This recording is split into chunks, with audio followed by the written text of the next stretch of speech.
What's up, guys? This is Jared Goetz, and welcome to the Zenhard podcast. In this episode, we're interviewing Aron Lofton, professional fighter, real estate mogul, developer, overall a really amazing man. We dive into lots of things like being genuine and authentic, things like what does it mean to be a man and be an example. We dive in real deep, so I hope you guys enjoy this episode. Yeah, so I've been seeing a big correlation between fighters and businessmen lately. We just had Jason Yarrington on. You know him. Yep, buddy of mine, yes sir. Yeah, he went from fighter to, well, still a fighter, but now he owns one of the biggest martial arts studios in the country. Yep. I've been seeing that lately. Are there a lot of people that go from fighting into business? Is that something you see regularly, or is that coincidence? You know, I would like to see more of it.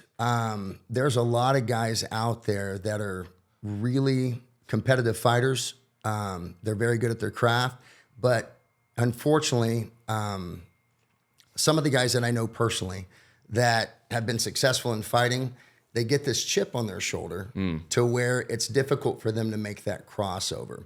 I think once a guy has 10, 12, 15 fights and he starts realizing it's not all just about fighting skill, there's a marketing piece to it. And that marketing piece of it is you got to be cool with people. You got to be nice to people. You got to be approachable. Yeah.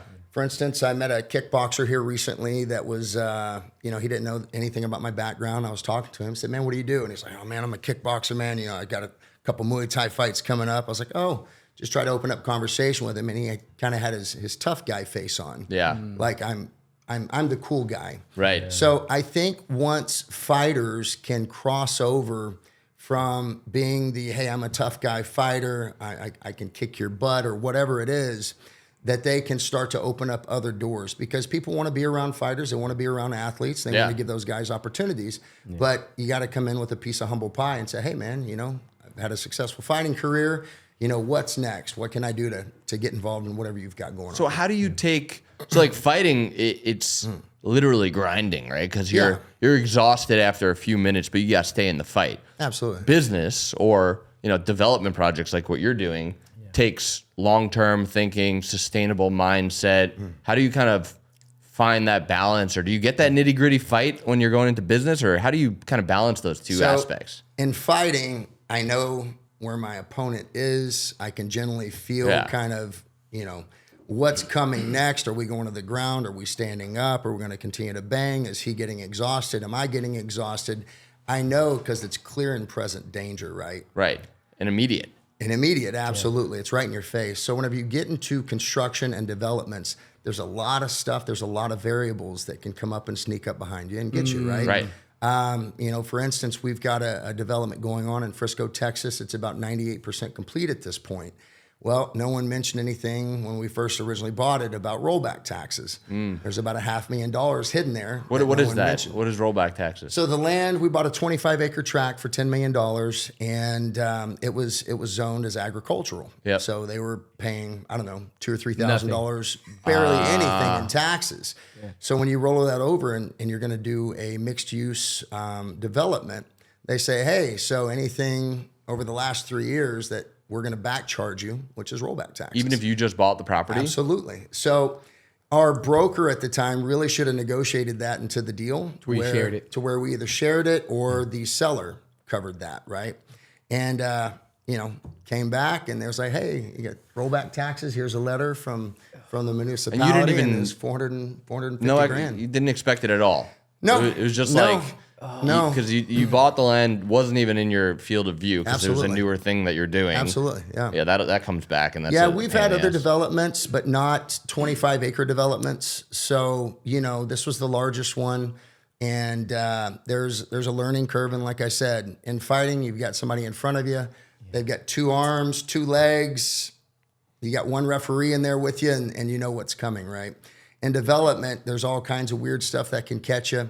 I think I've mentioned previously that as soon as we closed on this piece of land, COVID kicks off. Well, who saw that coming? Yeah. So, you've got retail brokers that are saying, hey, we've got Dunkin' Donuts, Taco Bell, Einstein Brother Bagels that want to be a part of the development. And we've got these leases being negotiated. And then all of a sudden, people aren't returning phone calls. And then you get so-and-so is no longer with the retail connection. And you're going, holy smokes, what are we going to do here, right? Yeah. So, I think that that part of it, you can mitigate your risk as best as possible going into a fight by being prepared and making sure that you've got tougher guys that you're training with than hopefully your opponent is, right? You don't always want to be the toughest guy in your gym for sure. What I've gotten really good at over the last 4 or 5 years is being prepared and mitigating risk on the front end. Yeah. So I've hired some folks that are much smarter than me to come in and mitigate those risks for us. So we do our own pro forma, we do our own financial analysis, and then we send that off to a third-party company that does their own analysis, and they come back and say, hey, man, you missed this. In your favor, you missed this against the development. This is a good deal or this is not a good deal. So, and then you're looking at bank rates and everything else. So again, to our conversation, the difference between mitigating your risk and making that transition from fighting to real estate, there's a lot of unknowns in real estate that you have no control over. Yeah, and it's stretched out over such a long period of time. It's like so many different things can come up. I don't know if you know, when I launched Zendrop, we launched it right before COVID. And all of our shipments come from China on commercial airlines. And we launched it in August. We went off like a rocket ship. We went from like 50 grand to 200 grand to $1 million month in our third month. And then got the COVID hammer and we couldn't ship out any of our products. And we had tens of thousands of new users that were shipping products. We were promising 4 to 7 day shipping. Now it's 90-day shipping. And it came out of nowhere. It blindsided. But I think with business, you can kind of ride out problems. Like eventually, like for every low, there's a high. So if you can kind of just stay in the game, you can ride it out. With fighting, for example, you can't really ride out problems. If you're down, you're getting beat. A kick to the head be hard. Like you could have patience. You can recover and you can take time. Like if you get rocked, you can grab onto a guy, try to regain your composure, take a couple of deep breaths and tie him up, right? So there are small opportunities in a fight, much smaller window, right? But in terms of developments, if we're just looking at development strictly and not general contracting, in terms of development, it's a fast, stop, hurry up and wait game, right?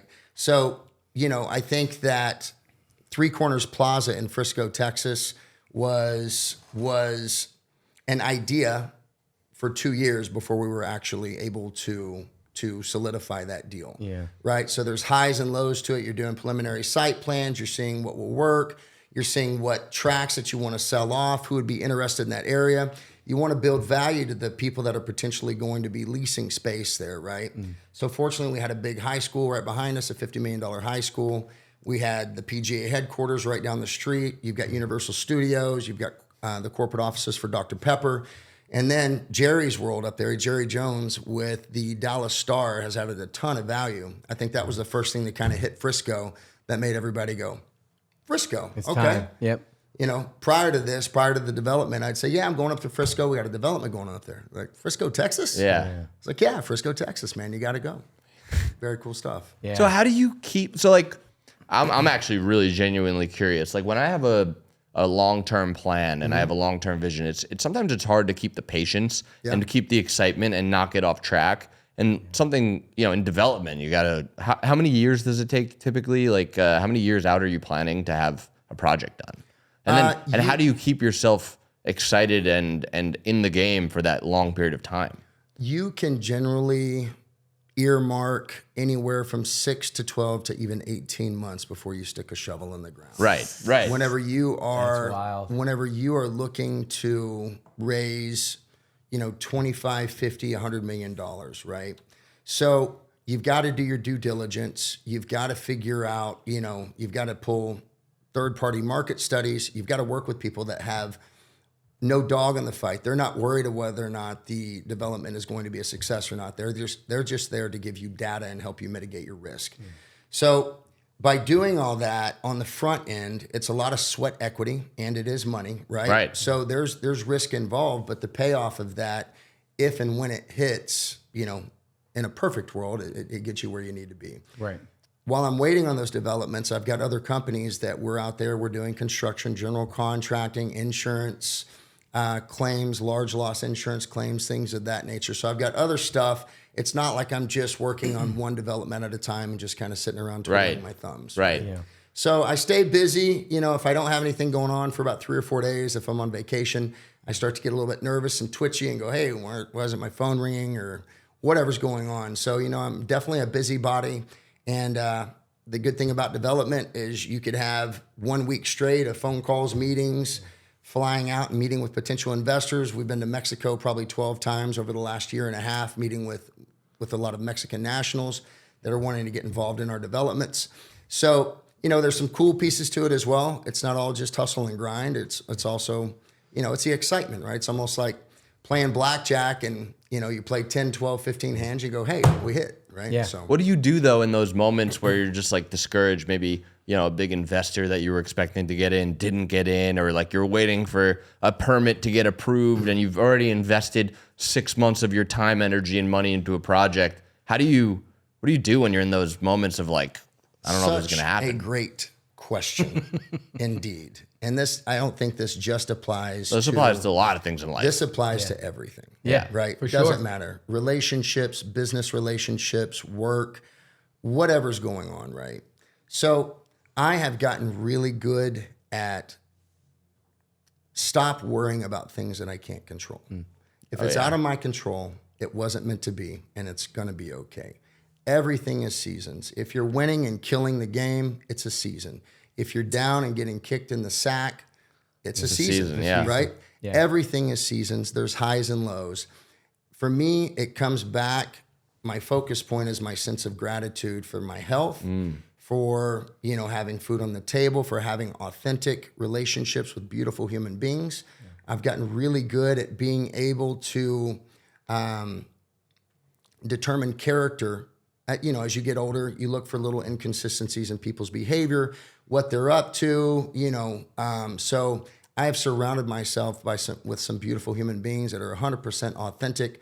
We're not sitting around, a lot of times you can get with other guys and it's gym room locker talk about hot chicks, or it's, man, can you believe what that guy's been doing? Look at his outfit. Look how short his shorts are.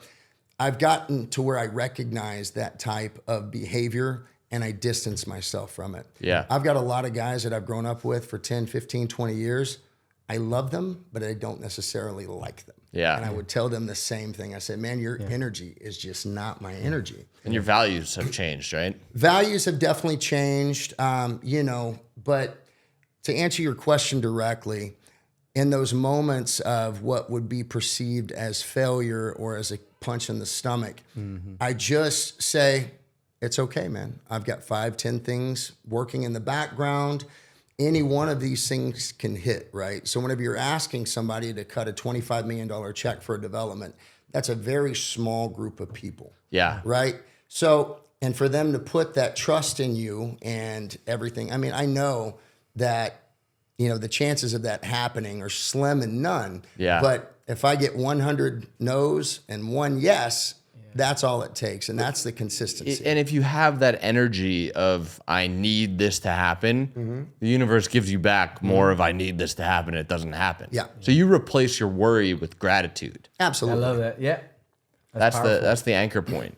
Gratitude, appreciation. I'm 45 years old. I still run. Killing it at 45, dude. I want to look like you when I'm 45. Play basketball, grappling and kickboxing is a big part of my life, my weekly routine. So, I show up to jiu-jitsu, right? Everybody goes, oh, great, man, you know jiu-jitsu and you know how to kickbox. That's great to have that skill set. Well, it's more than that. It's the ability to walk into a gym that you've been training at for the last 4 years. There's guys in there that are struggling, making $12 an hour, just barely getting by in life, maybe on welfare, government assistant. You've got other guys that are top level executives at a big multi-million-dollar company. And when you hit that mat, everybody is identically the same. Yeah. Hey, brother, how's your elbow doing? How's your knee doing? How's your daughter, man? I know she wasn't feeling well last week. Whatever the situation is. Genuine. So I walk in and there's 30 guys that are in there smiling, happy, ready to see me. We're ready to choke the shit out of each other and move on down the road and say, hey, dude, great job today, right? You've done well. We'll see you next week. So regardless of what I've got going on between my relationship with my child, between jiu-jitsu and feeling a sense of gratitude for my health and well-being, it's really tough to get me down for much longer than a few hours at a time. I think a lot of people lack that genuine human relationship that you get when you show up to the mat and people are all the same. Absolutely. People that aren't fighters where do you go for that kind of, just raw human interaction that's not ego driven? I will say, I don't have the answer for that type of brotherhood outside of maybe, there's religious groups out there depending on your religion. I have guys that come up to me at the gym, and man, I always try to have positive energy. And I tell you, I've taken some absolute beatings in the business world. I've taken beatings in in my personal life, that I've had enough failures that would destroy tons and tons of men. And I always have my game face on regardless of what's going on in life, right? So when I show up at the gym, it's all positive vibes. You never know what someone else is going through. For instance, here recently, had a situation, kind of devastating business meeting.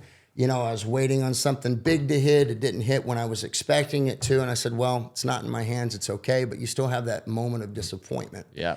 So I call up one of my associates we've worked with for the last 6 or 7 years. I said, hey, how you doing? Wanted to catch up with you on this project. She goes, man, I'm kind of having a rough day. I said, well, what do you got going on?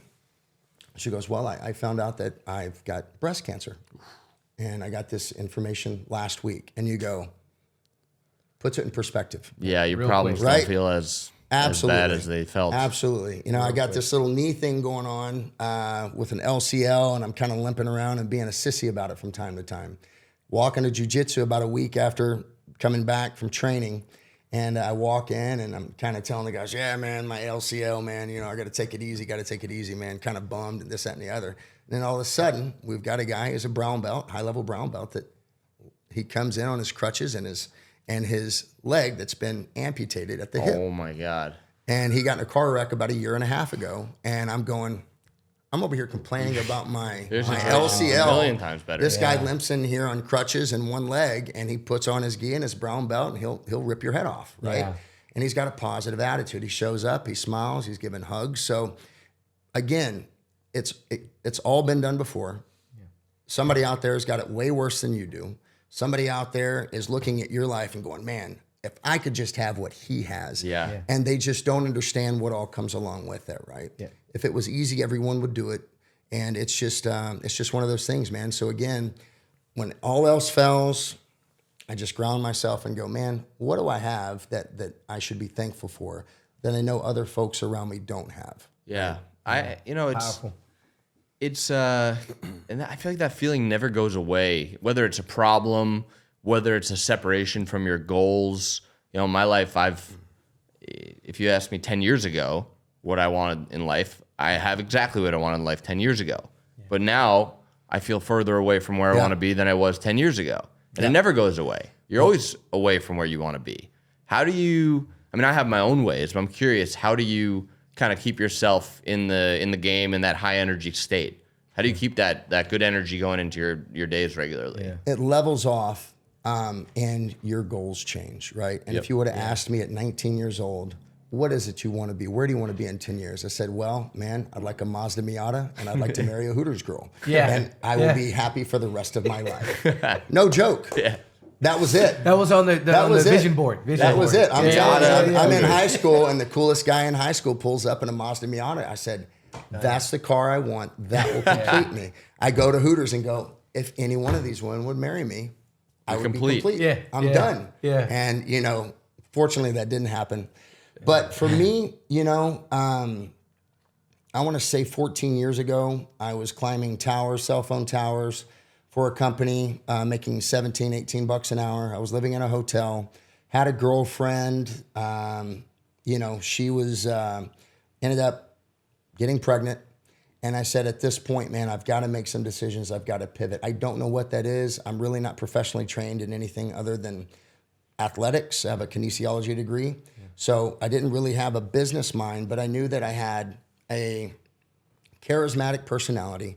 I knew that I authentically enjoy interacting with people, regardless of what's going on in life. Yeah. That was one of my strong suits, I think, when I was still competing in MMA, is whether I won the fight, lost the fight, or whatever, I could come out and have my nose on the side of my face.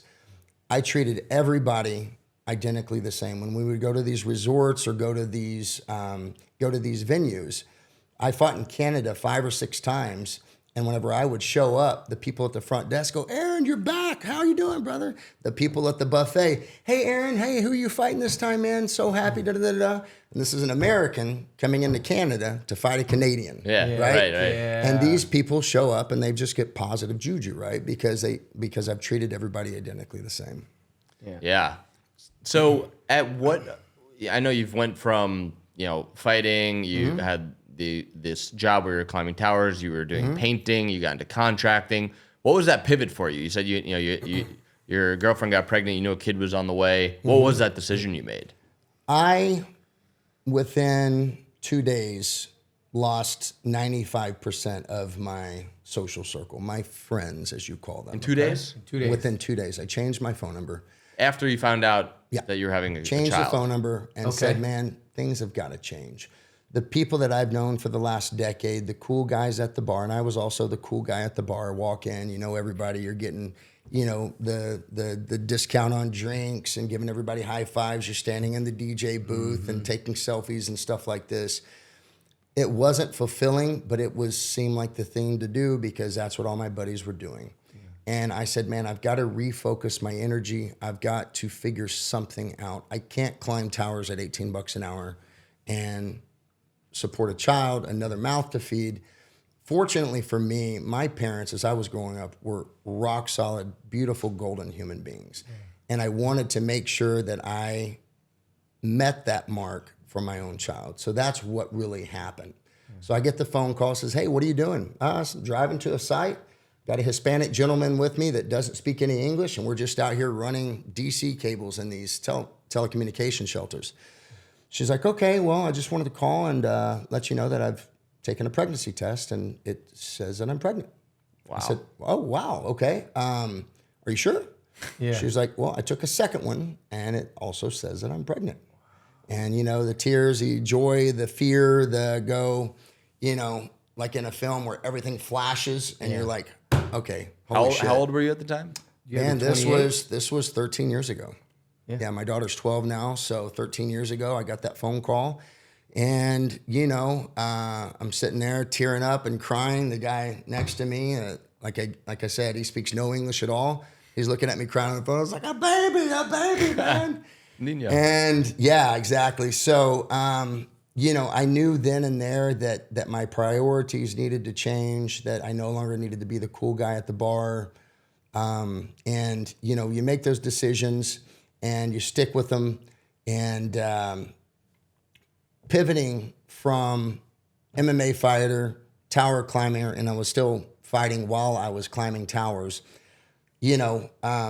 I just knew that I had more in me than what I was doing. Right. I didn't know what it was. I didn't know what field, but I said, man, I'm pretty sharp. I'm pretty charismatic, moderately good looking, fortunately.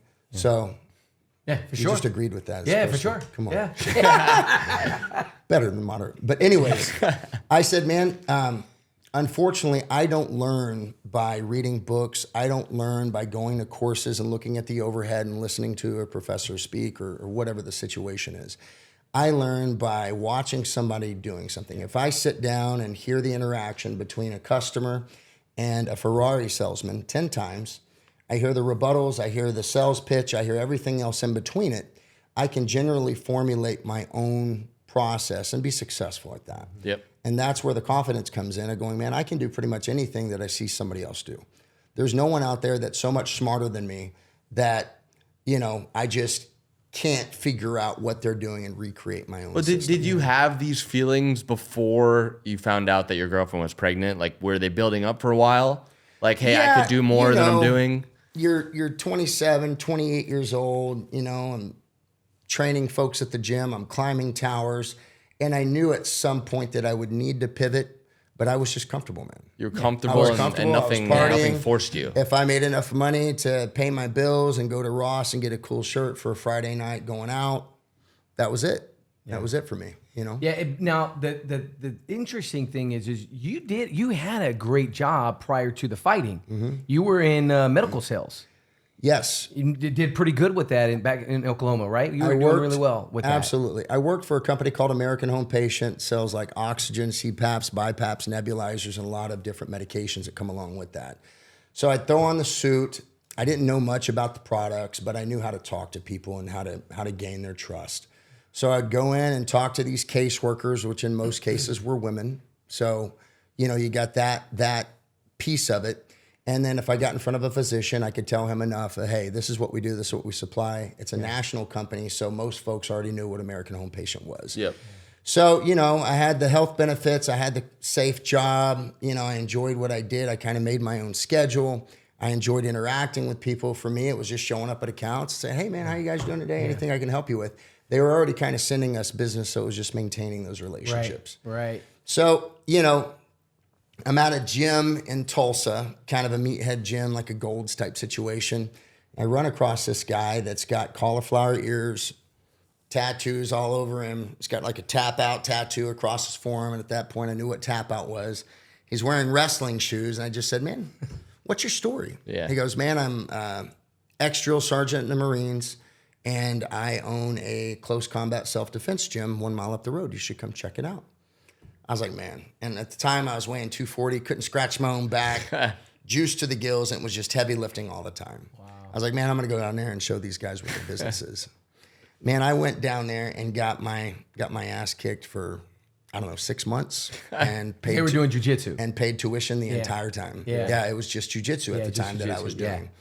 Yeah. And I'd go in there for a little bit of conditioning just to hit the mitts and learn how to throw some kicks, and I wasn't very good at that either. But after 6 months into it, you start getting the feel and catching some rhythm, and you go, okay, I think I can do this. And you catch somebody in a submission, and you catch them in a different submission, and then that becomes very addicting. Yeah. Problem solving on the fly under pressure. It's a chess game of limbs, right? Because if you lose, you can pop an elbow, pop a wrist, go to sleep, and I've done all those. And I've had all those done to me. Right. So how did you end up getting into competitive fighting? Good question. I'm there, I'm training. It was Triton out of Tulsa, Oklahoma.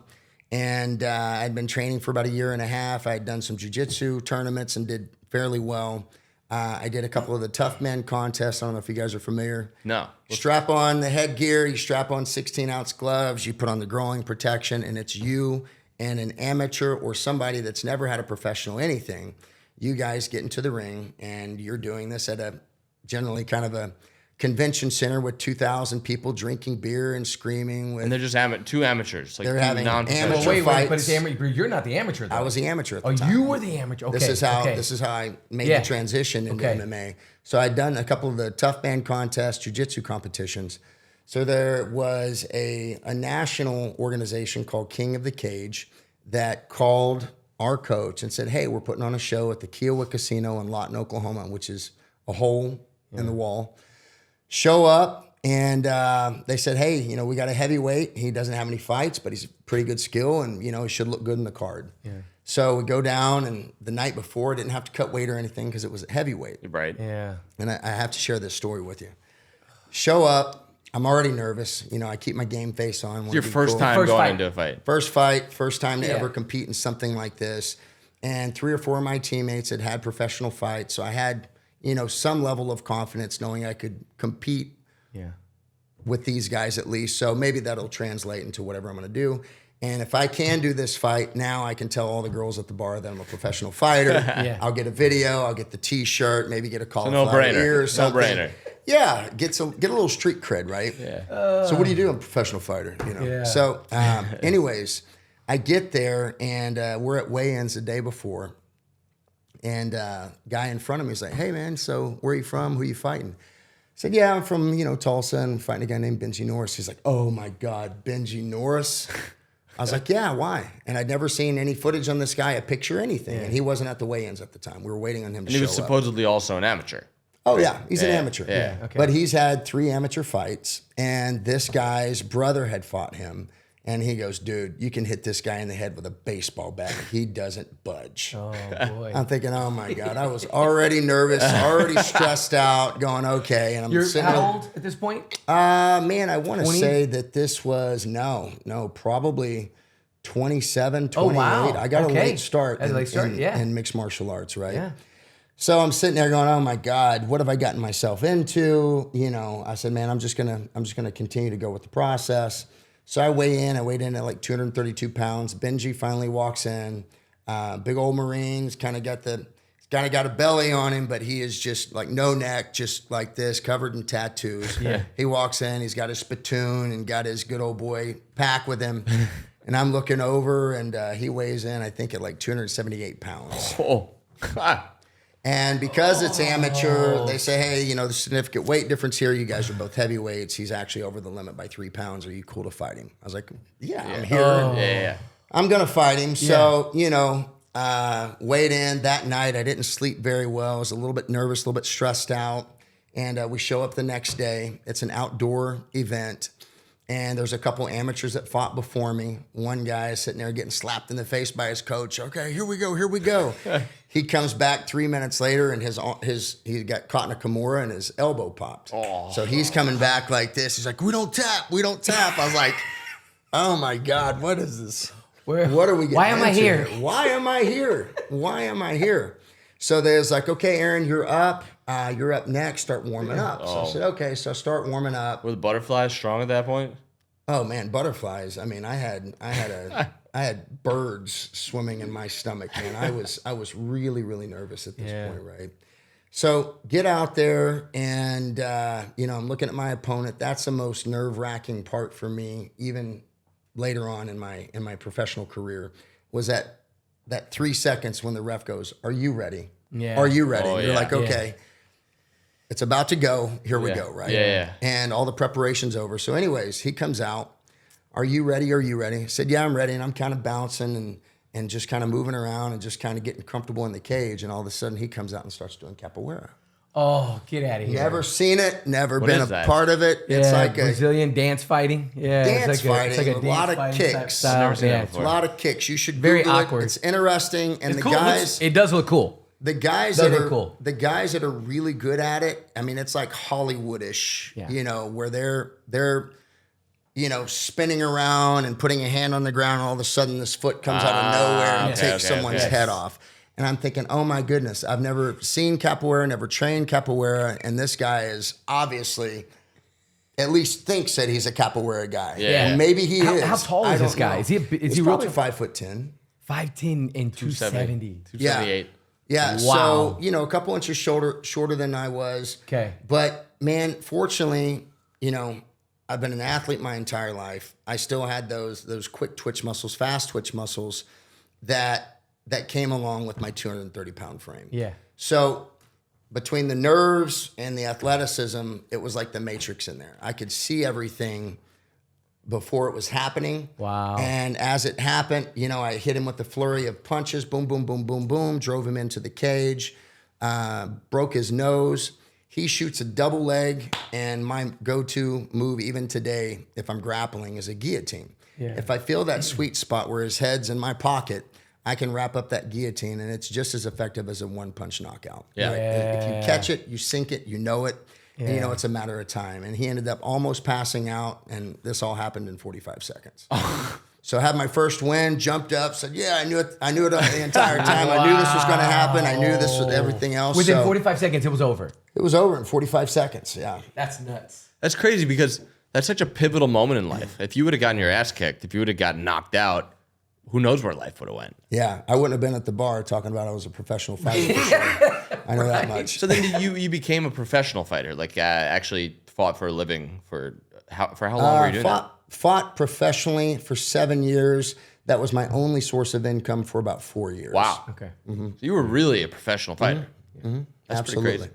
Yeah, so, you know, you win one fight, another guy comes up to me at the gym. He goes, hey, we're putting on a show here in Tulsa at the Hell yeah, Tulsa I'll do it. Convention Yeah. Center. This will be a pro fight. You're fighting a guy that's like a Muay Thai guy. And, you know, we'll pay you $1,000 to fight, $1,000 to win, which I was like, cool. Yeah. Let's do This it. is cool. Yeah. Let's do it. So ended up doing that and came out and just hit him with a flurry of punches, and he tapped to punches. won. He tapped to strikes in 44 seconds, so almost Wow. the same exact amount of time That's as the other guy. crazy.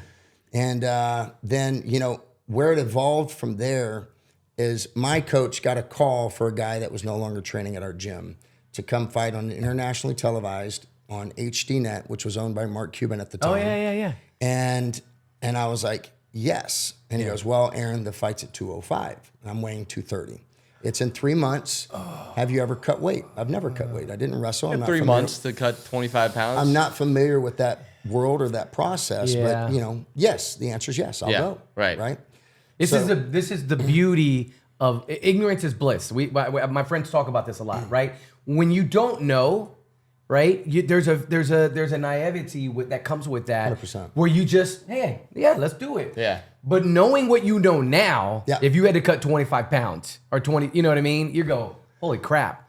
Like Not for I don't 1,000 know. and 1,000. right? For You would sure. never. I don't right? know. Yeah. I would be like, sure. I don't know. I could put Again, that that's 25 pounds. I don't know. ignorance is bliss. Yeah. You know what I mean? It's Yeah. like sometimes it's a Right. positive because it allows us to go places where we don't think Absolutely. are possible. Absolutely. That not knowing. Yeah. Absolutely.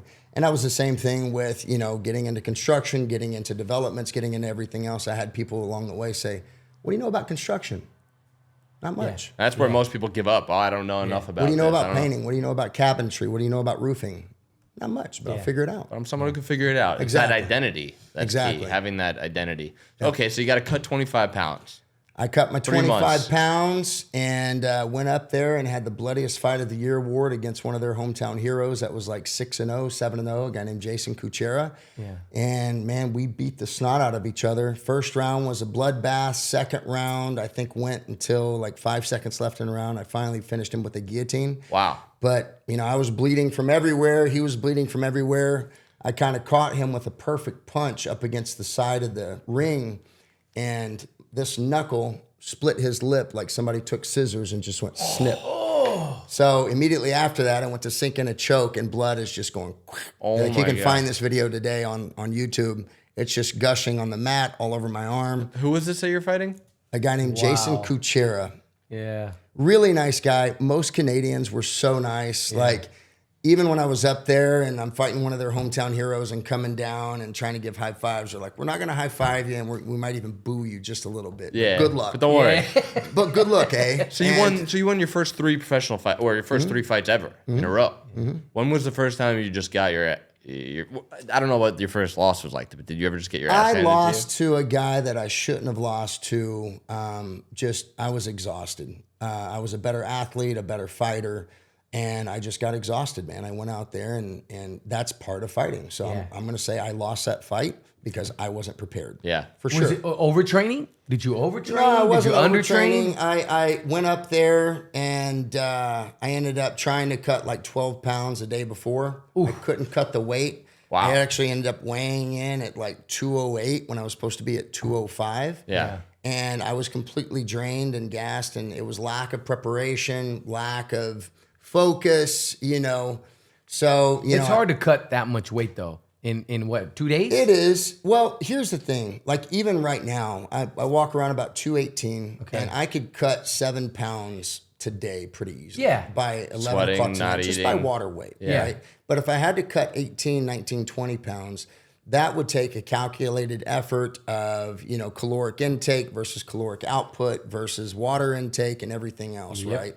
So I could do it. I won't do it again. Yeah. Now I'm cutting 6 to 7 pounds for the IBJJF competitions, for, Fuji, for the North American Grappling Association, because I don't want to be the ultra heaveinheavyweight. I'd like to be a super heavyweight and be the biggest guy in the bracket. So you're still fighting? Absolutely. Still doing jiu-jitsu tournaments. I love jiu-jitsu. I earned my brown belt back in December. I've got 3 stripes because I compete so often. Yeah. Okay. And I've done really, really well. I won the Pan American Games gold medalist about 2 months ago. And it's just something that I thoroughly enjoy doing. And I'm going to do it as long as my body allows me to. That's cool. Yeah. So your main focus in business now is development, and you got jiu-jitsu. Those are your 2 main kind of, and obviously your child. Development, construction, and, just as important as my relationships and who I surround myself with.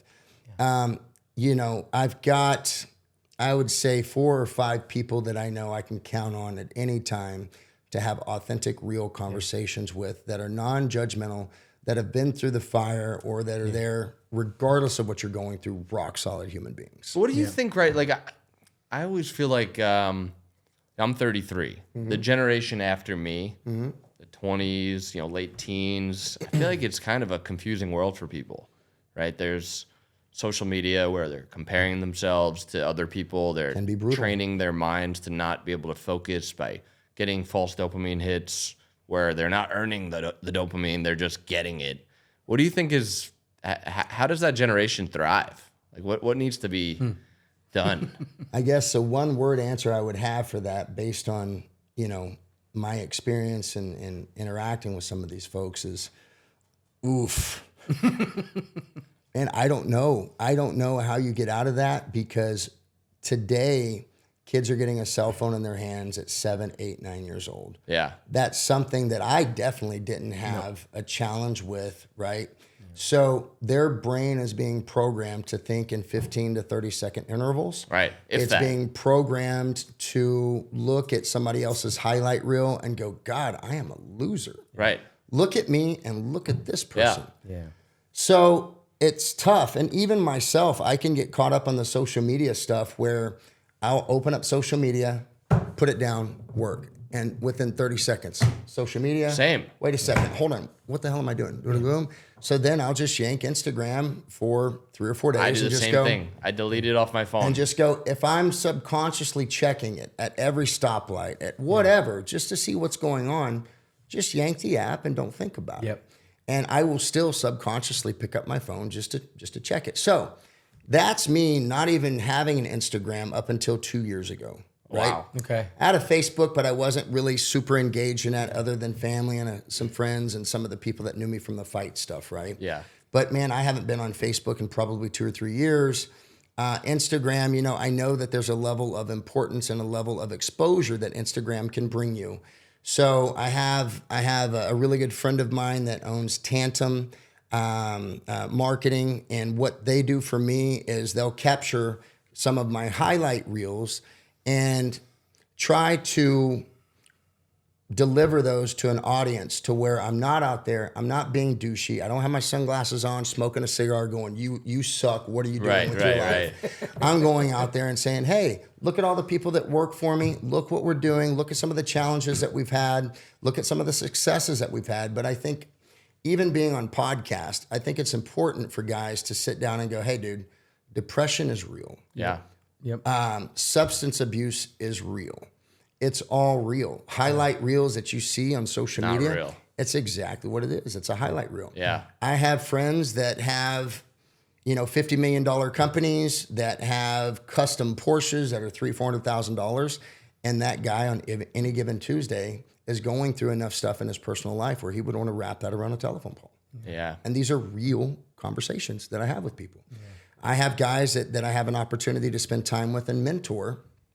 Going back to the gym, you walk around the gym, you're always a positive vibe. You remember previous conversations. People feel comfortable and confident coming back to you and having a conversation about real life. Hey, Aron, man, I got to tell you, brother, you always seem to be in a chipper mood. And man, I got some stuff I'd love to chat with you about. Yeah. And that's tough, taking that first step just to say, let me expose. Yeah. Being vulnerable. Let me be vulnerable. That's the best word for it. Yeah. Let me be vulnerable with a guy that I don't know that might judge me, and let me tell him. I got a guy that came up to me and said, hey dude, I'm 28, 29 years old. I make over 100K a year. I'm very structured. I've got a 1-year plan, 5-year plan, 10-year plan. I'm in shape. He's a good looking guy. And he goes, dude, I don't know how to talk to people, not just women, but men. I don't know how to approach people. I feel awkward. I feel insecure. Man, I'm struggling, brother. Yeah. And if you saw this guy at the gym, Never would have thought it. That's a stud. That's an athlete. Yeah. Right. That guy's got it, right? That shows that being vulnerable is really important, right? Like you would never have formed that relationship with this person if he wasn't so open or vulnerable. Do you find that you are vulnerable with people and share your struggles? And I have a group of brothers that I can call with anything. And, some of these guys, I would say one of my most recent relationships is with a guy that I've known for 3 years. And man, it's tough for me not to even get teary-eyed having this conversation. You're going through real life stuff. Divorces, you're looking at being able to make payroll with different companies. You're looking at potential bankruptcies with different companies. You're looking at life-altering events, good, bad, everything in between. And these are real struggles that if you don't have brothers to talk to, as a man, you're supposed to keep that inside and say, push it down. I'm good, bro. I'm Yeah. good. Yep.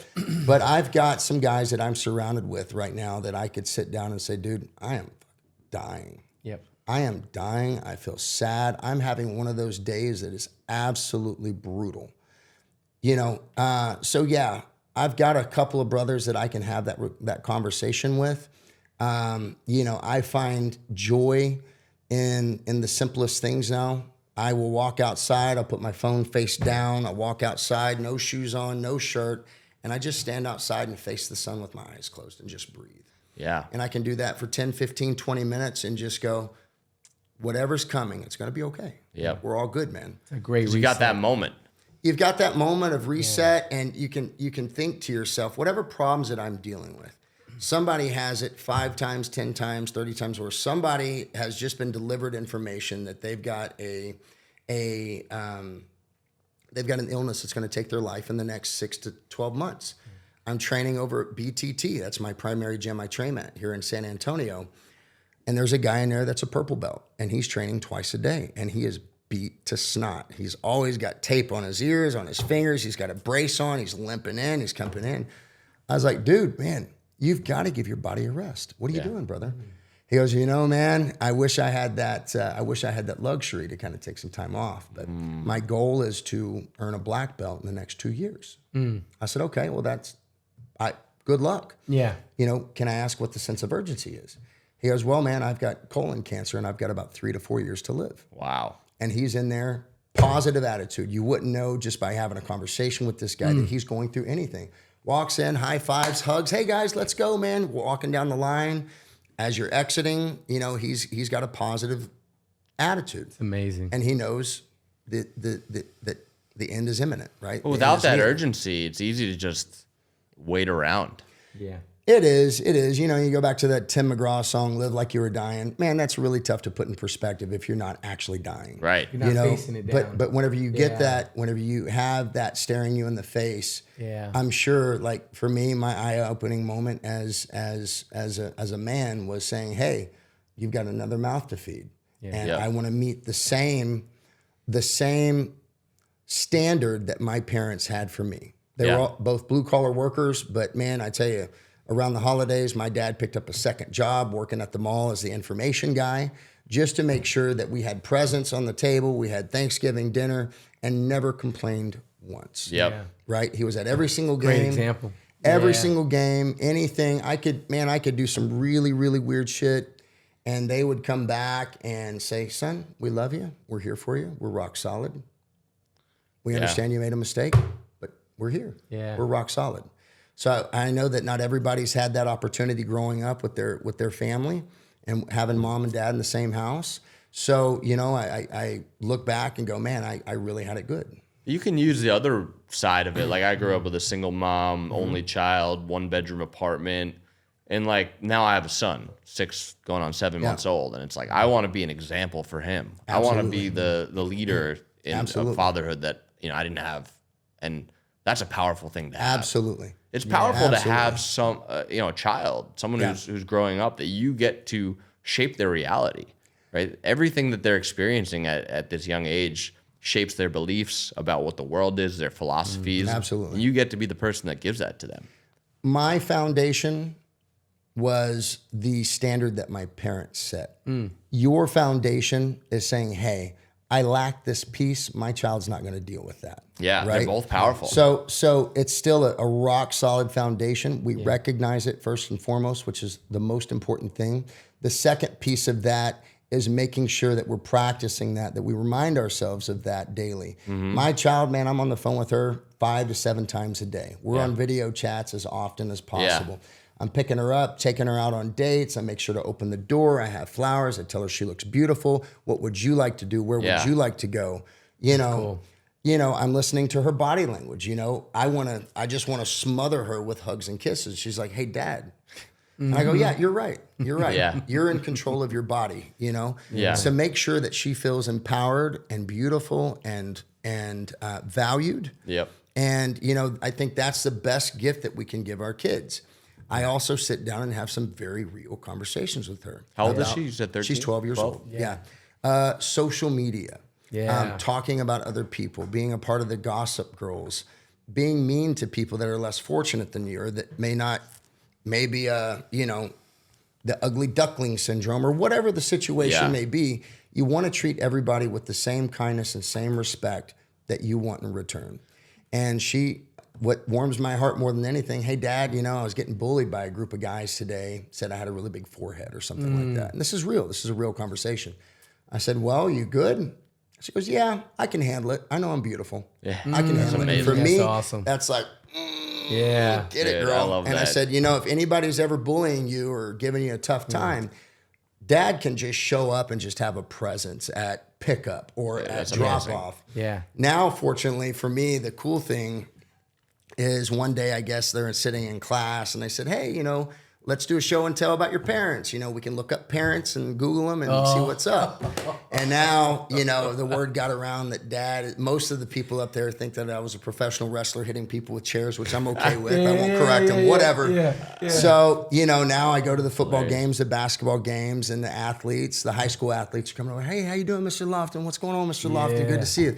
I'm doing well, man. That's my daughter over there, Aron Lynn. Oh, yeah, we know who Aron Lynn is. Perfect. Dude. Yeah. So she's got a support team. She feels confident. She's proud of her dad. And for me, man, it doesn't get Biggest much better reward. than that. Yeah, it's You the said best. something before. You said, you know, you have to remind yourself every day. I think a lot of people, you know, they'll listen to a podcast like this or they'll read a book and they'll understand something and they'll say, yeah, I get that. But you wake up and you go through the same cycles you went through the last day and the same cycles. And if you don't have a moment where you remember or realize what life's about, Absolutely. it's really easy to just understand something and never act on it. Do you have a practice or a ritual that allows you to realize what life's all about each day? I will tell you, I have days that I wake up and there's days where I wake up and I'm dodging bullets. Yep. I'm dodging bullets either financially or personally or in business or whatever. Right.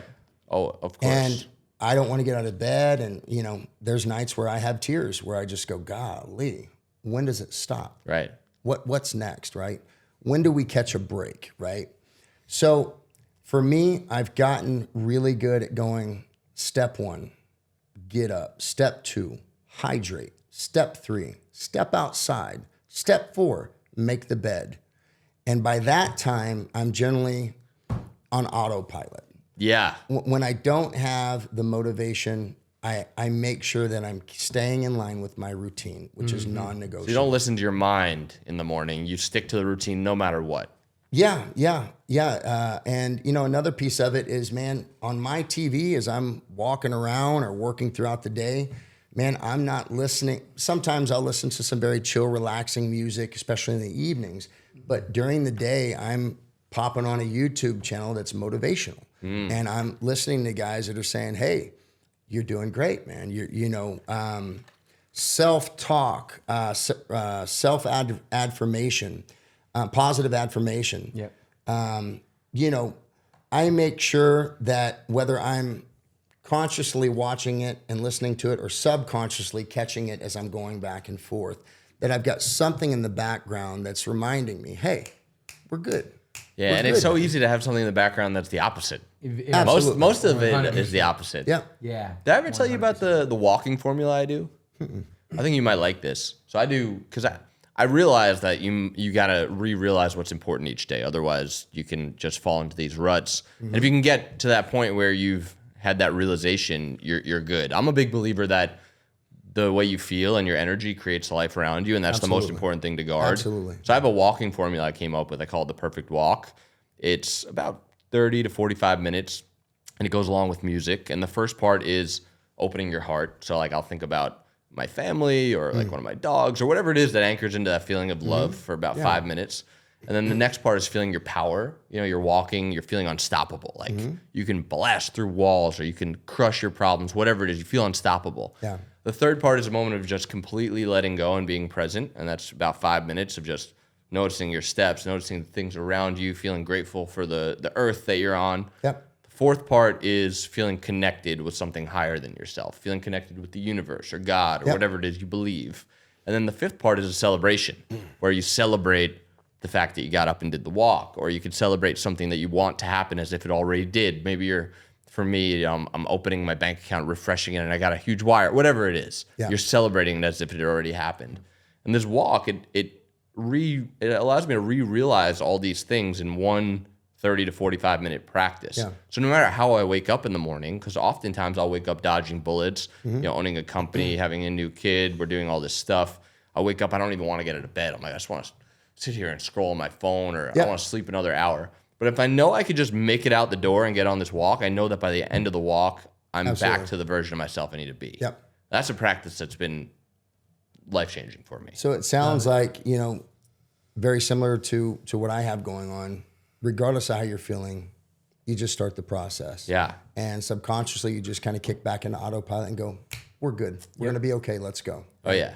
Yeah. I think it's necessary for a lot of folks, man. And I know a lot of guys that'll stay in bed, a lot of girls that'll stay in bed, and they'll just flip through the phone for the next hour. That's the worst thing that you can do. And completely smash their brain, melt their brain coming out of their ears for the first 2 hours and go, why can't I focus? Why am I sad? Why am I at the gym looking, the three of us would look at a girl and go, man, that is a beautiful creature. And she's sitting there going, man, I feel so ugly today. Everybody's staring at me. I just feel so insignificant, right? Yeah. And, these are the girls that have 100,000 followers on Instagram, and everybody's going, oh my God. Yeah. That's who I want to be. And she's at the gym going, oh my God, I am so sad. Yeah. This is not fun. Yeah. That's the reality of it. And I've got friends, I've got acquaintances that have the 500,000 to 1 million followers that seemingly got it all together. But whenever it really gets down to the elemental piece of it, that they're sad. Yeah. They have things that they're insecure about. Yeah. They have things that are going on behind the scenes that no one's ever going to know about. Yeah. It's unfortunate. I'm curious for you, like from a personality perspective. I get like you're just a high energy, high positivity, and I feel like that, God has really blessed me with that. That's something that I just have that same like. I really don't see. Yes, bad things happen, but I don't allow the negative to kind of break through a lot, right? Like I want to try to get as much positive.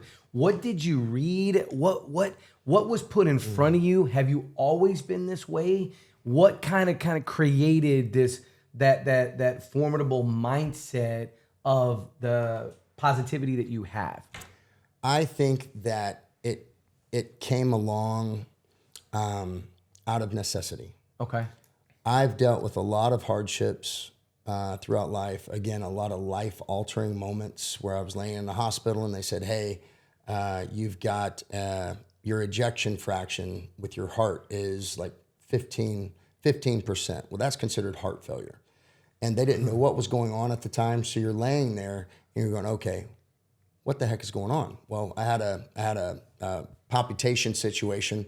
They resolved it, right? So I've had some life-altering moments where you go, why me?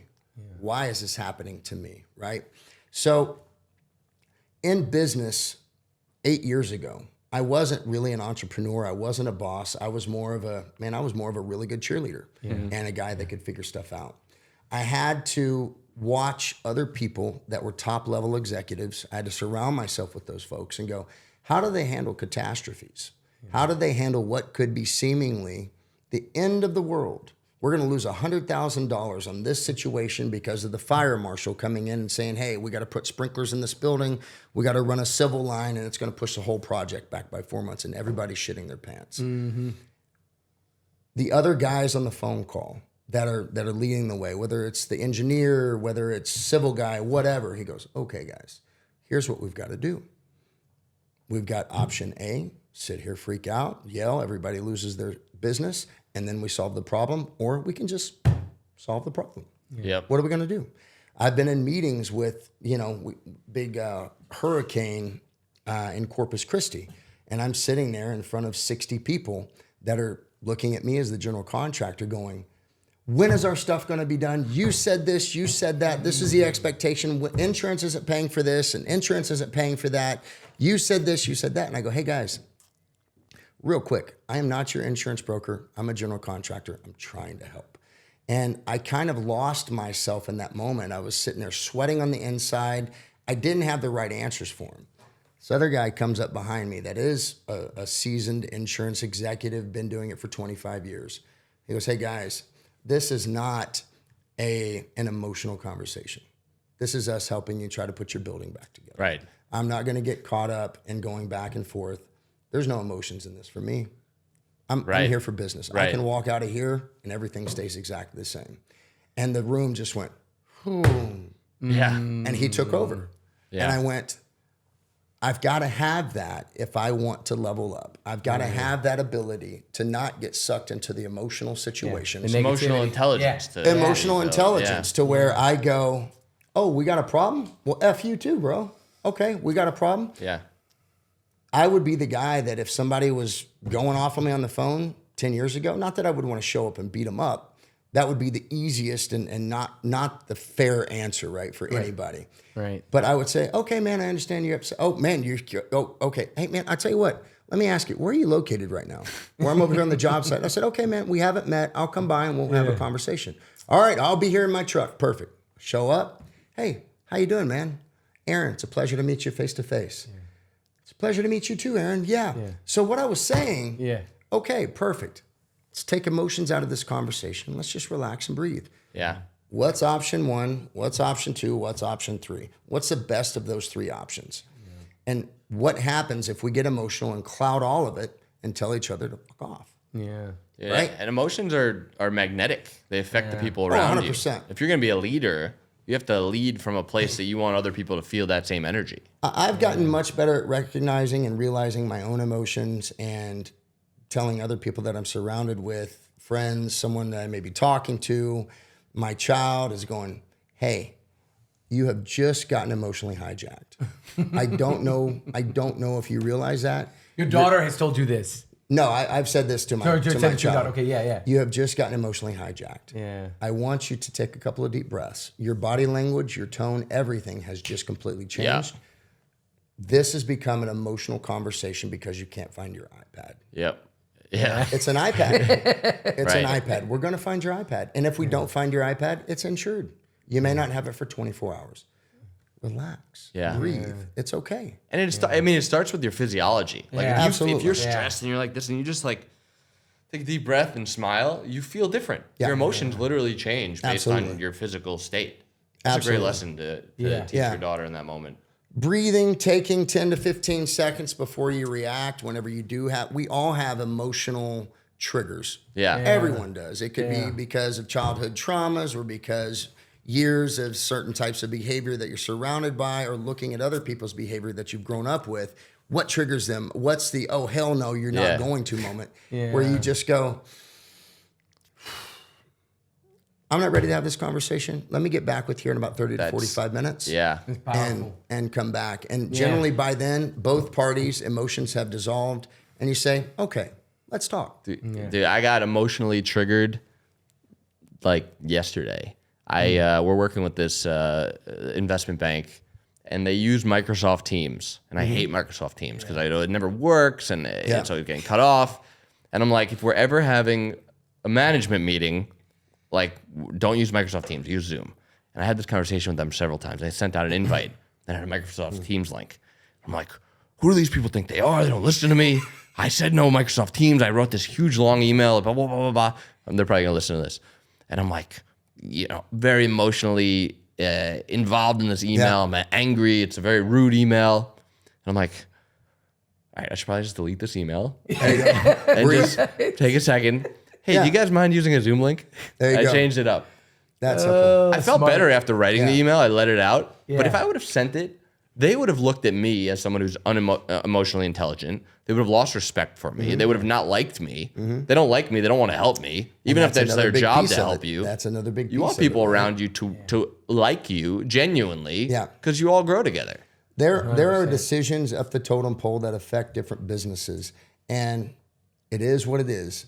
Some of those people can push a yes button or a no button on whether or not they like you, whether or not they trust your temperament, whether or not they want to do business with you just on how you conduct yourself. Yep. So everybody says, man, only God can judge me. No. Everyone can judge you. God's the one that counts, but everyone can judge you, and everyone is judging you at all times. Yeah. Look what this guy's wearing. Look how he walks. Look how he talks. Look at the look on his face. Yeah.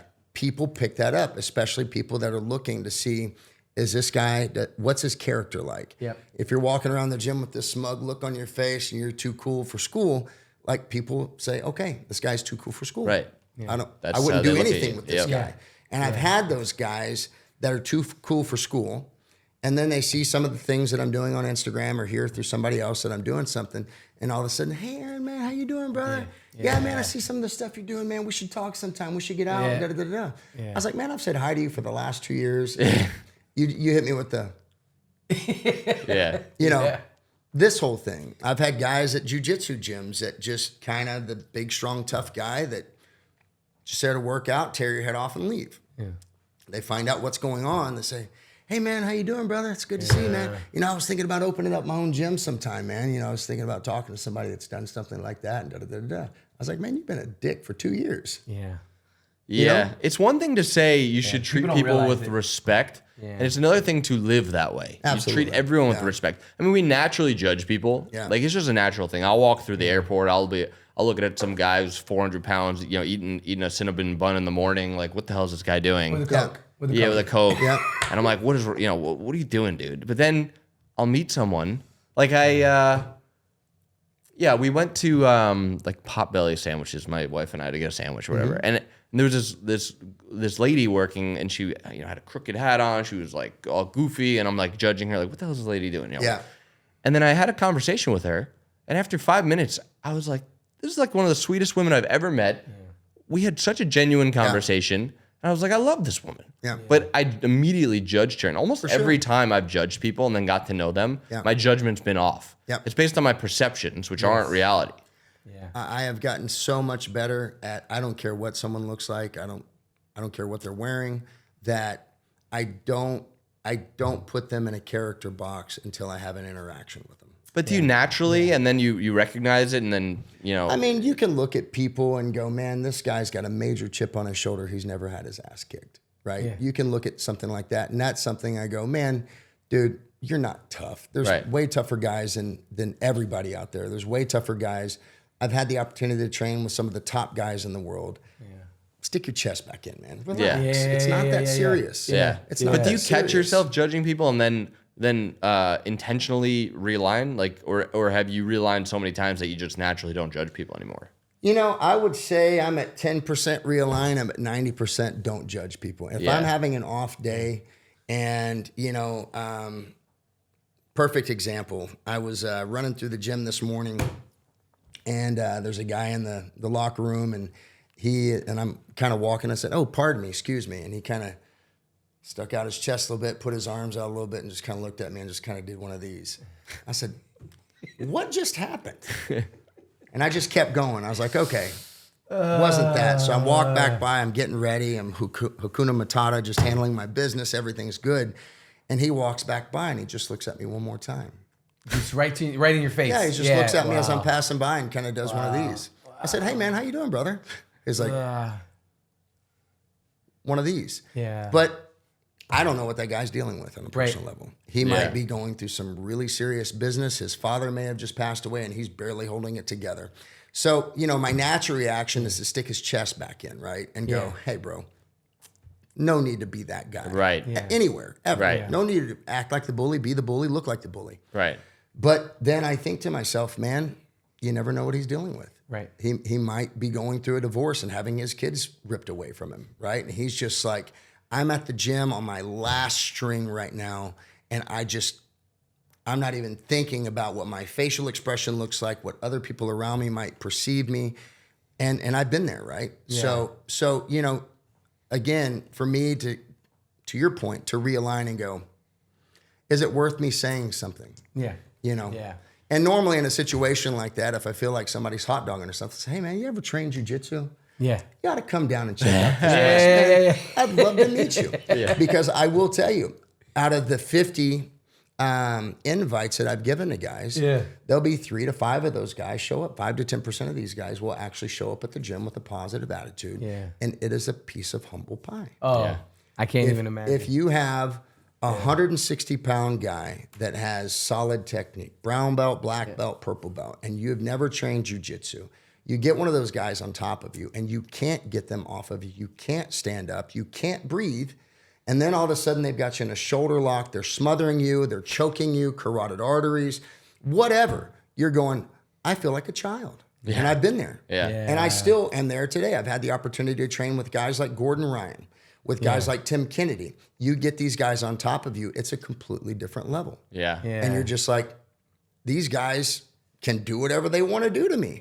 I'm glad that we're not in jail right now. You know, these guys could do whatever they want to do, really, right? So humbling. Is it true that Gordon Ryan was sealing in an envelope the way he was going to beat someone? Is this true? Absolutely. I heard that. That's true? So here's... Have you heard of this? No. This is insane. Here's the cool thing about my personal interaction with Gordon Ryan, which has been limited, and also, you know, what you see him do, which is 10 out of 10, holy shit, amazing, right? What he's been able to do, his dedication. He's the best. You know who Gordon Ryan is, right? I think he's the best, literally the best in the world at jiu-jitsu. Best no-gi grappler of all time. Okay. He's considered the GOAT. Okay.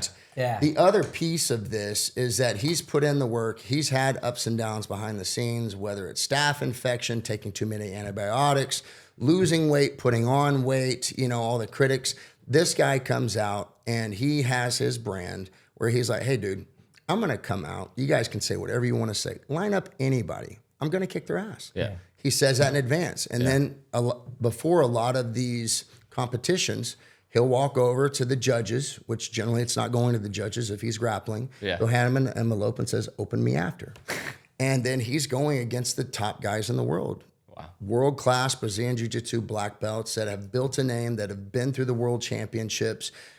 Not slouches. These guys could go into any other gym and kind of run the mill. And he is manhandling these guys. And, you know, I think one of his most recent bouts that I had the opportunity to go to, he caught a guy in a triangle. And they opened up the envelope and it said triangle. It had a triangle on it and said, who's next?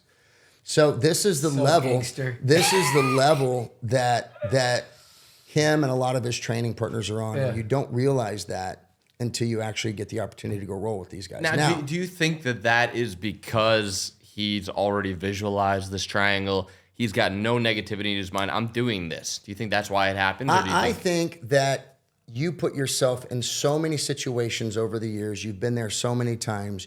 You know what the expectation is. You know what's going to happen. Every little micro adjustment, you've got the micro adjustment to counter that, whatever the situation is, right? So I think that he's just that confident. And, you know, as any professional athlete, you have to have a certain level of self-confidence and cockiness, right? I've met some guys that are way tougher than me. Better wrestlers, better strikers, better jiu-jitsu guys that never performed well in competition because they didn't have the confidence. They don't have the confidence to apply that and go out, and they get nervous and they go, oh my God, you know, what if this happens? What if this happens? Man, I always had the confidence. I was like, I'm going to come out and I'm going to knock this guy's head off. I may win, lose, or draw, but I'm not going to come out there and lose because of a confidence thing. So do you believe in, like, so for Jim Carrey, for example, wrote himself a $10 million check when he first got started acting. I remember that. And then he ended up getting the $10 million. I've done things where I visualized things and they've came true. Came to fruition? I have a pretty crazy story where I physically manifested a Lamborghini. I was broke, literally had no money. And then 75 days later, I owned this $200,000 car. Oh, wow. That was in a vision of mine. I was at a Tony Robbins event. We did this like exercise where we imagined ourselves as someone else who loves and cares about you, walking into your future life. And you're looking at the house and the car, and you walk upstairs, you look at the family on the wall. And long story short, I put a strong emotion behind this vision.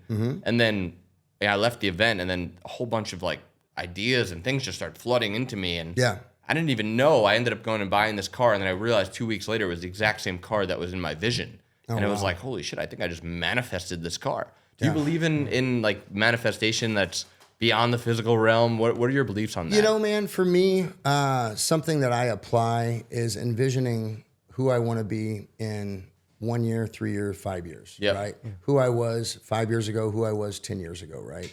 So yes, to a certain extent, I do believe in manifestation.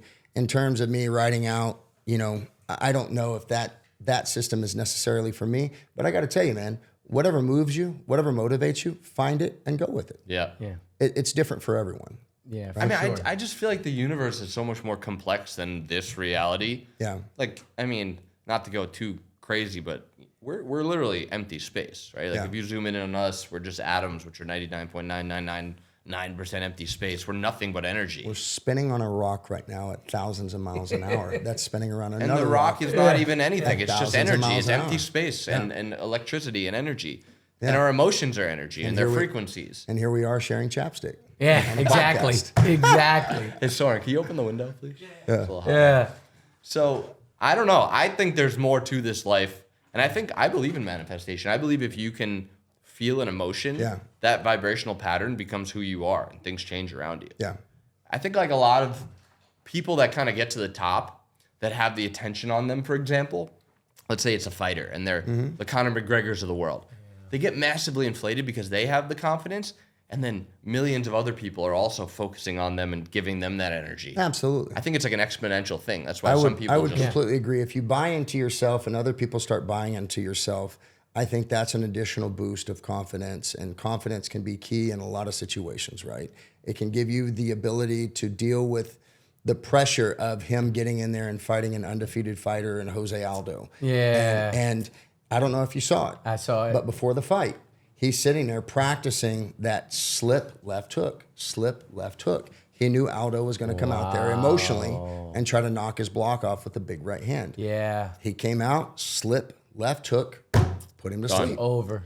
Put him to sleep. Yeah. That was an amazing fight. Yeah. So going. I want to talk about, because you're 45. We're 3 years apart. I'm 48. Okay. And I have this conversation with my son all the time about quick twitch muscles, right? I'm an endurance guy. I do triathlons and whatnot. But I was a basketball guy, like hardcore. But about 35, I had to retire because I was just like, everything was hurting. How are you keeping your body to the point where you can do quick twitch still? Because I want to go out there and hoop with them. I went and played 2-on-2. We were just goofing around at Lifetime. I hurt for like a week, Aaron. I mean, my body was, and I do a lot of endurance stuff. Yeah. So what are you doing to keep your body so that you can do that quick twitch stuff? So it's a mixture. It's hot yoga. I try to get into hot yoga once a week. Absolutely necessary for your balance, for your mobility. Okay. That's the first thing that goes. love when we hot get older, yoga. right? Yeah. Is mobility. And once mobility goes, then all of a sudden the strength starts to go, and then all of a sudden you find yourself kind of off balance, one of these older folks that are falling down over seemingly, a 2-inch curb or something like that, right? As you get older. Yeah. So for me, it starts with mobility. The other piece of this that is really important, I think, for anyone that's getting up there in age and maturing, is to get in a pool and move. Get in a pool, and I'm doing lateral shuffles. I'm doing in a pool. Yeah, in a pool. I'm doing leaps off of one leg, leaps off of two legs. Inside, so my body is not completely shocked when I get out there on a court. Now, whenever I go for a jog or go for movement, I'm also doing shuffle side to side, shuffle side to side. Yeah. Even if it's at like 40%, 50%, Okay. those muscles are still being activated and moved, right? Yeah. I can still jump rope. I've got this knee injury now for about the last 8 weeks, so it's really restrained me from doing what I want to do. I love to grapple. I love to wrestle. I love to kickbox, and I'm still pretty good at it. Yeah. I love to do it on a high level. So it's driving me nuts that I can't get out there and go kickbox with guys that are still professional fighting right now. Yeah. But it's forced me into something that I'm not the most comfortable with, is being on my back in jiu-jitsu.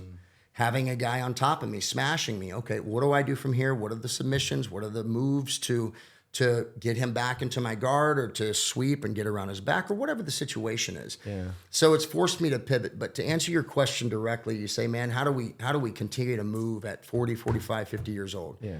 It starts with mobility, Okay. right? And then putting your body through a similar movement, generally in a pool because it takes a lot of that weight off of you. But you can leap as hard as you want to in a pool. You're going to come down nice and soft. Yeah, you're not going to hurt yourself. Yeah, right. I You can do lunges in a pool. You can run sprints in a pool. Yeah. There's a lot of different things that I do in a pool. Another thing that I do for recovery would be hot, cold. That's 10 minutes in a sauna. That's 3 minutes in a either a cold plunge, or right now we can go outside in our pool and hang out there for 3 minutes. I got to tell you, the inflammation, the health benefits. I can go to the gym with a runny nose, clogged up, and I can do a hot, cold plunge 3 times, and everything. Brain's clearer. Yeah. Thoughts are coming to me. Words are coming to me. Everything that comes along with that, those neurological pathways open back up. Yeah, I love it. Yeah. I love it. So do you ever do you know Kelly Starrett? Are you familiar with him? I'm not familiar. If you want to get into mobility more, he's got an app called the Mobility Coach, or it's called the Ready State. I don't know. If you look in the App Store, it's one of the two. Okay. And he has a lot of videos on like foam rolling and voodoo floss. And one time I ran. I've never ran more than 4 miles before, and then I went out, and for some reason I ran 10. I was just like in the zone. I remember. And I came back, and I was like, Who's it's the funny. man? My wife, she, for whatever reason, was recording me. She was like laying in bed, and she heard me. I literally screamed on the top of my lungs. I was just like, yeah! And she got it on camera. It's really funny. That's awesome. But anyway, the next day I couldn't walk. Like, I thought I injured my knee. I couldn't get down the stairs. I couldn't walk the dogs. And I'm like, I think I got to go to the doctor. I think I did something. And my friend's like, oh, no, dude, just go do these exercises. Put on the voodoo floss, which constricts blood flow, and do these, foam rolling, get in the deep tissue. And then You'll be fine. one day later, I was walking. Next day, it was totally fine. I just got blood through that area and broke up some of the tissue. Because typically when you're feeling pain, it's not usually the joint or the ligament. It's usually the muscle around it that's tight. But that app has been, I'll send it to you. Yeah, by Kelly Starrett. That's a real good one. Another piece to your point here in terms of mobility and having a system. When I go to the gym, the first 5 minutes I'm at the gym, I'm on that vibrating plate. I don't know if you're familiar. I've never done that. There. I've seen it. Absolutely necessary. Okay. I do that with Dustin when I go. So I would say 5 to 7 minutes on the vibrating plate, and I'm moving my legs, my hips, my ankles, my knees, everything on the vibrating plate. Then I'll get down and straighten out my arms, lock out my arms completely so it's working on my elbows and my shoulders. Then I'll go into push-ups. Then I go into twists and turns to really open up my body. And this is before I do anything. Next stop is 5 to 10 minutes on the TRX bands, opening up my shoulders, opening up my back, opening up my neck and my core. So I don't touch weights before I do this. I used to be the guy that would walk in there, throw 135 pounds on the flat bench, go to 225, go to 275, go to 315, and say, okay, I did bench today. And not be able to scratch my own back. As we get older, as our bodies mature, that's no longer a system that works for most guys. And the guys that are still doing that today are coming in and saying, man, I can't lift for the next 2 weeks because I've torn my shoulder, I've tweaked my shoulder. Or you're like Ronnie Coleman. Yeah. Oh, man. I've had the opportunity to meet him here recently, and, man, it's he's in tough shape. Seems to have just a positive, winning, loving attitude regardless, being very thankful and grateful for what he does have and the experiences that he's had. But, any supplements, peptides, anything that you think's a game changer? BPC 157 and TB 500, the blend, and I think it's most commonly known as the Wolverine. I take that. Wolverine, Wolverine blend. So I do often, because of jiu-jitsu, get a lot of tweaks and sprains, whether it's accidental or me trying to fight out of a submission or fight for a submission, or even just falling down the wrong way. So I do site injection with. Oh, you do site injection. How does it? Because I thought it's supposed to go into a layer of fat, like subcutaneous injection. Subcutaneous. So the information that I've received, and one of my good friends and business partner is an endocrinologist, well-respected, Harvard graduate, published author, and he said, hey, man, this is the way you want to do it. This is what all the science and research says. This is still a pretty new process to get out there, pretty new product to get out there. There's mixed reviews on it, but this is how I would encourage you to use it, how I would encourage you. So you put it like if you hurt your elbow, you'd go right into the elbow with it. No, I'm still pinching the fat, subcutaneous. So you're still grabbing the skin. Still grabbing the skin, and there you go.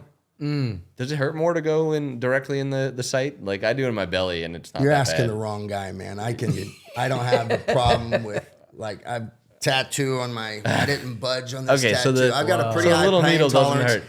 excluding, and it's the weirdest thing. my back. If somebody comes up and slaps me on the back, for some reason it's super it's tender, all right and it's there. like I see red immediately. Yeah. Somebody can come up and jab me in the face. I go, hey, that was a pretty nice jab. Yeah. Somebody Yeah. can come up and slap me on the back. I go, we got a problem. Yeah. So it's really strange. Have you tried any other peptides?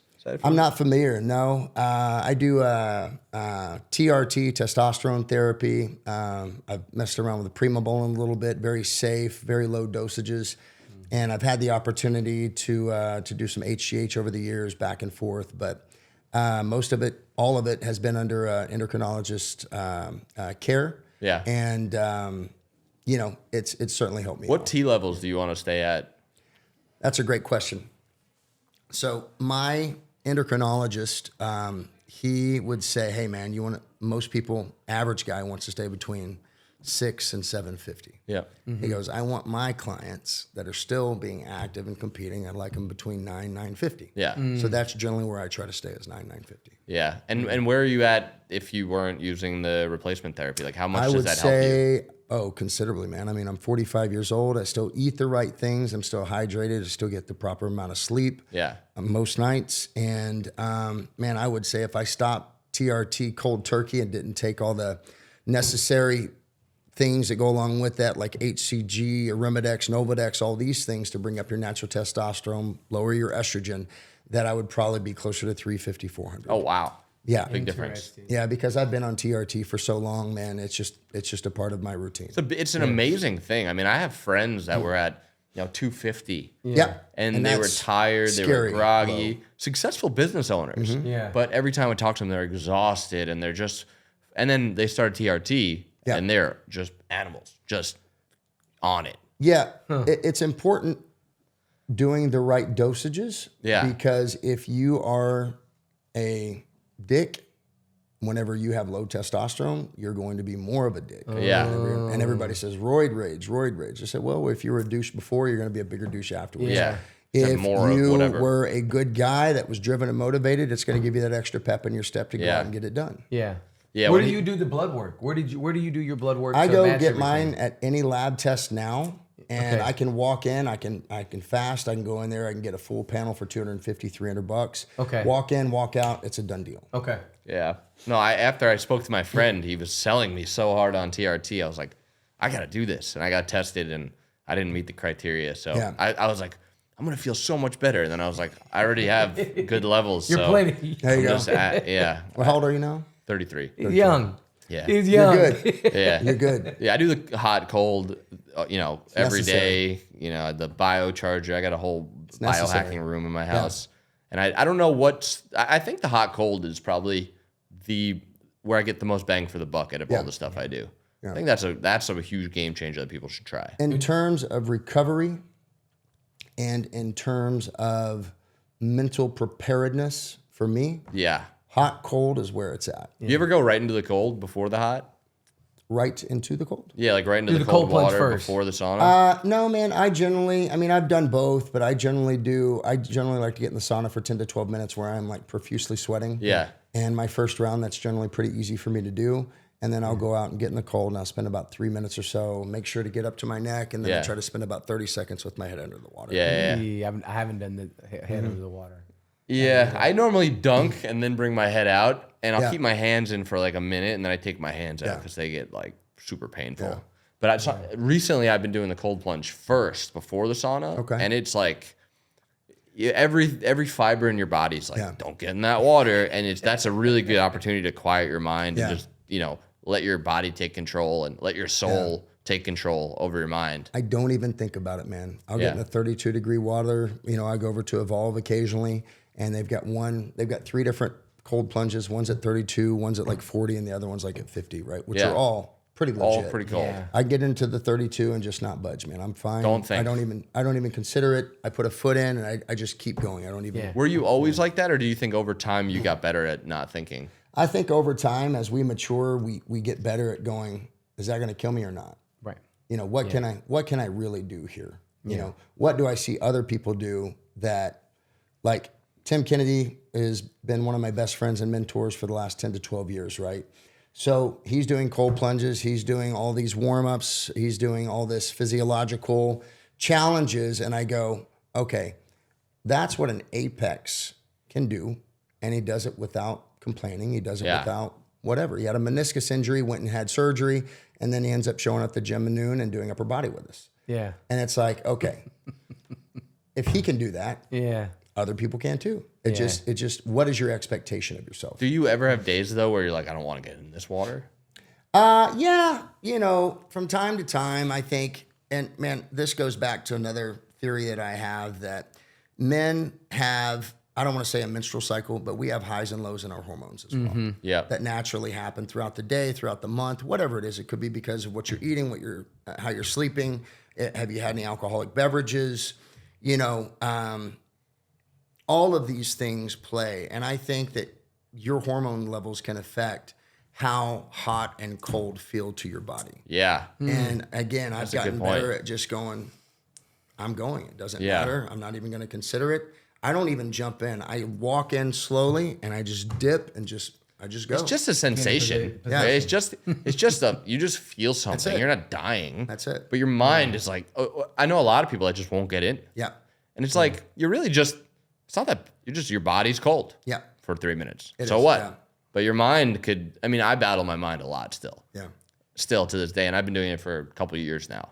Well, you know, if you took me back to your age, buddy, I was not who you are today, right? So you are leaps and bounds above a lot of folks. I would say probably in the top 1 or 2% of people in your demographic. So kudos to you for what you're doing. You're reaching, you recognize, you realize you're surrounding yourself with the right people, and that's beautiful, right? It's very important. Your family should be very appreciative of what you do and who you are.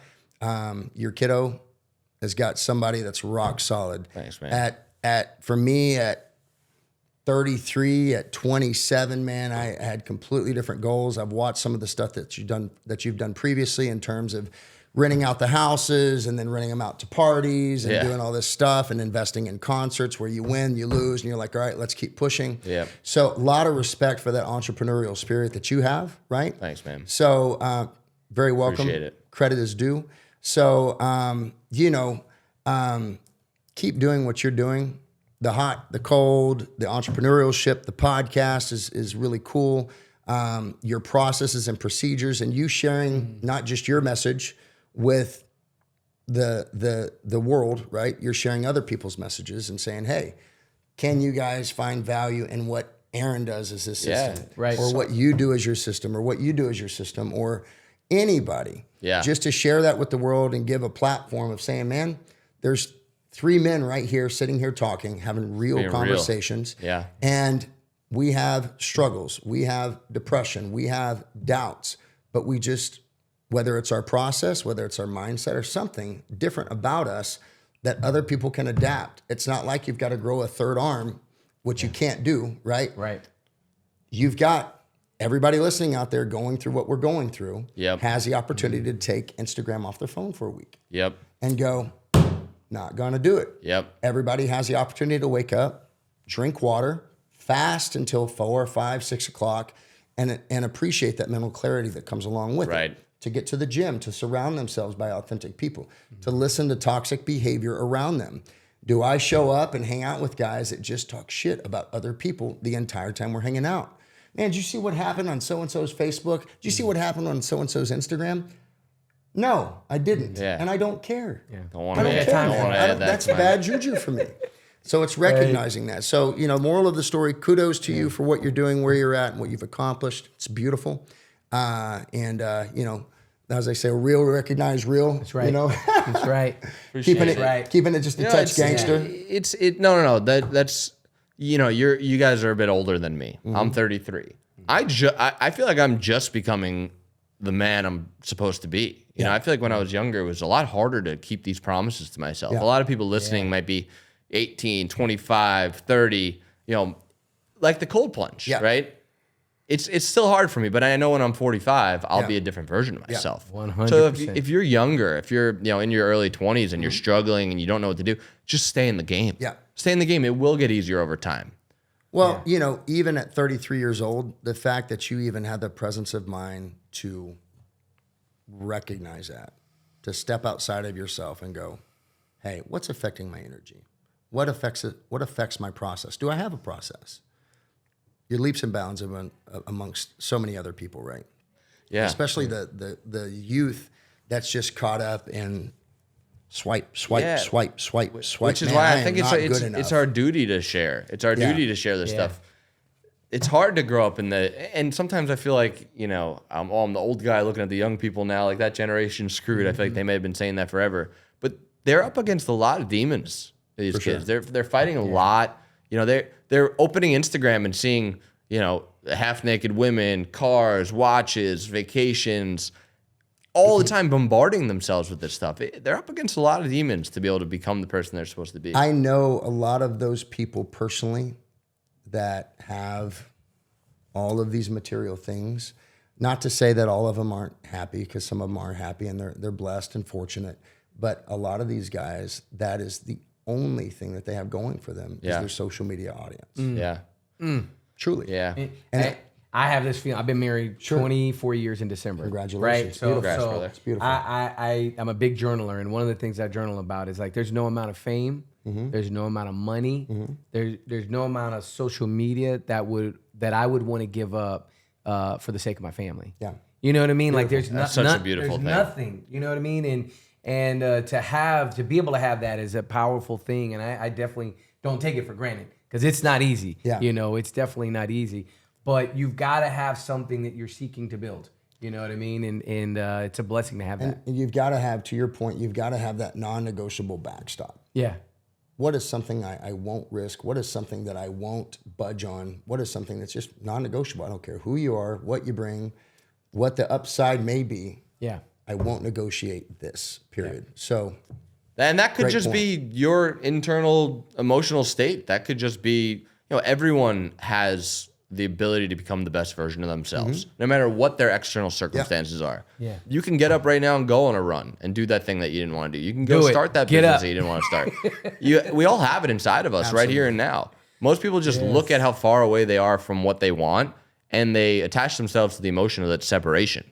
And they feel that separation. They continuously feel that separation. it can be overwhelming, right? And if you allow yourself to look at the 10 different things as to why you're at where you're at, or what it would take to get to step number 10, and you go, well, shit, look at steps 1 Overwhelming. through 9, man. Yeah, I'm so done, overwhelming. dude.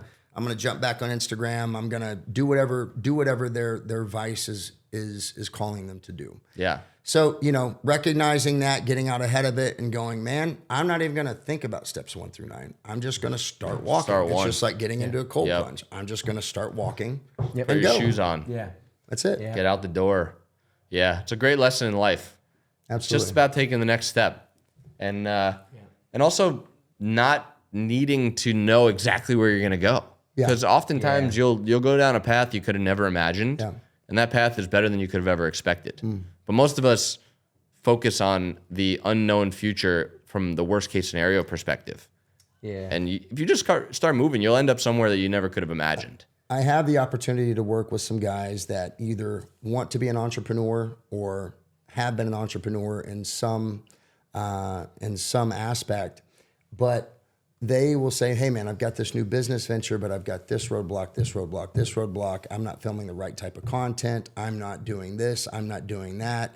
What about setting up an LLC versus a DBA versus whatever? And I go, dude, just do something. Yeah. Yep. You're in paralysis because you're overwhelmed by problems that may or may not exist. Yeah.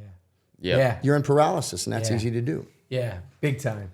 That happens to me, right? I'll have like a huge to-do list. And I'm like, I don't even want to get started. I'm just going to go scroll on Instagram. Or I just use that as an example.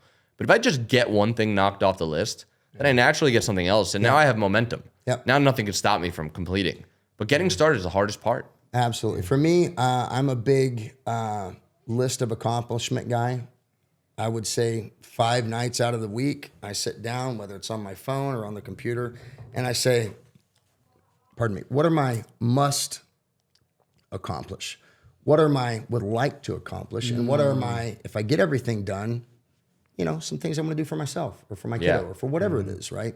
So for me, I've got that list in front of me, and as I'm doing things on my list, get my yellow highlighter and go, Yeah. and that way I can take the challenges out of it, the process, the overwhelming going, man, look at all this stuff I've got to do. I just go, I don't have anything else to do except for that. Okay, done. Okay, that, done. And making sure that I'm moving the big stones. Yeah, and taking the time to reflect, taking the time to think about, get everything out of your head first of all. I feel like, and I could be wrong, but I feel like in today's society, we have so much more in our heads because there's so much more information everywhere all the time. Oh, yeah. So we're more overwhelmed as a society now than we ever were before, just based on all the notifications, text messages, everything you get. You've got 5 experts telling you why you should fast. You've got 5 experts why you should telling you should only eat plant-based diets. You've got 5 experts out there that are all intelligent, credible, well-spoken, articulate people that are saying only eat meat. Right. Yeah. And then you've got celebrities throwing in their opinion as well. And then you're going, holy shit, what do I do? Yeah. Right. Pick a lane, see what works for you. Pick a lane. And continue to go. Do something. Pick a lane. That's a great one. Yeah. Don't just sit there and not do anything. Just pick a lane and try it. And then also find some people you trust that you look up to. That's tough. And you know, I have a few people I follow that I'm like, all right, if they say something, I'm on board. Most likely. You know, some people I've read their books and I just and maybe it's wrong. Maybe it is, but it is better than eating processed foods. Eating junk, doing nothing. Yeah. But I think we just going back to what you said at the beginning, I think it's critical as men is we need that foxhole. We need that band of brothers. For me and my group of church buddies that I have, right? It's people that I've grown up with. But if you don't have them where you could sit down and have that discussion, or people that you've met, you know, we met through EO. Yeah. You know what I mean? It was an entrepreneurs organization. Those group of people that really ground you, that you can be vulnerable with, is critical. And I'm glad you mentioned that at the beginning. I want to reiterate that because everybody needs that. Every man needs that. It's necessary. There's a lot of lonely guys out there because of the world that we live in. There's a lot of lonely guys out there because of whatever circumstances that they're dealing with. Man, it's okay. Everybody that you're seeing their highlight reel, a lot of those people are dealing with exactly what you're dealing with. It's okay to talk to somebody. Yep. You know, I welcome those conversations. I have a lot of people that I talk to on a weekly basis and just go, hey, brother, how you doing, man? Yeah. We'll spend 30 minutes and just, even if we just talk about nothing but jujitsu or nothing but life or nothing but confidence or nothing but a business proposal, just to have somebody that you can talk to. And man, I don't want anything from you. Yeah. I just want to be a voice to listen to you and give you my authentic, my real advice based on my life's experiences and what I have to give to you. Love that. I think that's a good ending note. Lots of amazing nuggets. Great conversation. Yes, sir. Aaron, thank you. Thank you for having me, man. This has been very cool, man. I love you guys' vibe, man. I appreciate your company. Thank you. Yeah. Absolutely. Thank you.